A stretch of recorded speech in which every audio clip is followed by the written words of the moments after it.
Welcome to பாப்பா தமிழ் உலகம். முயலும் ஆமையும் குழந்தைகள் சிறுகதை.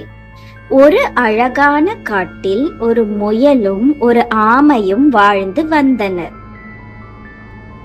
முயல் மிகவும் வேகமாக ஓடும். அது எங்கு சென்றாலும் துள்ளி துள்ளி ஓடி எல்லாரையும் மிஞ்சிவிடும். ஆனால் அது மிகவும் பெருமை பேசும். ஆமை மெதுவாக நடக்கும். ஆனால் அது அமைதியானது, பொறுமையானது மற்றும் எப்போதும் முயற்சி விடாமல் இருக்கும்.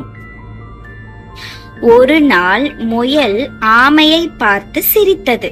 நீ மிகவும் மெதுவாக நடக்கிறாய், என்னுடன் ஓட்டப்பந்தயம் ஓடுவாயா என்று முயல் கேட்டது. ஆமை அமைதியாக சரி, ஓடலாம் என்றது. அனைத்து விலங்குகளும் வந்து போட்டியை பார்க்க வந்தனர். நரி தொடக்க கோட்டை அமைத்தது. யானை முடிவு கோட்டை காட்டியது. போட்டி ஆரம்பமானது. முயல் ஒரு கணத்தில் பாய்ந்து முன்னால் சென்றது. அது மிகவும் வேகமாக ஓடியது.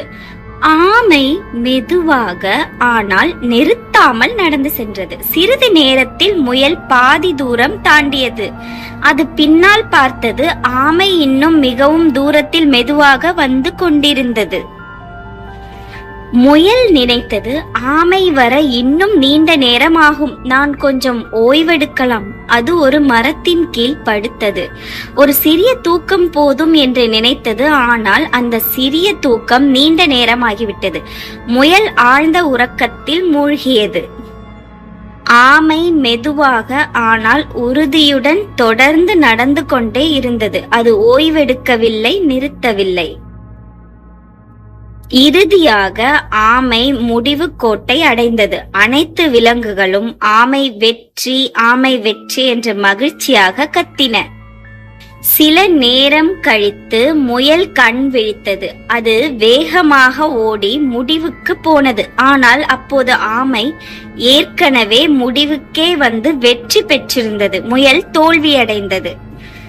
குழந்தைகளே, இந்த கதையிலிருந்து நாம் கற்றுக்கொள்ளும் பாடம் என்னவென்றால், பெருமை பேசுவது தவறு. முயற்சி, பொறுமை மற்றும் தொடர்ச்சியான உழைப்பு வெற்றியை தரும். நன்றி. மீண்டும் வருகிறோம்.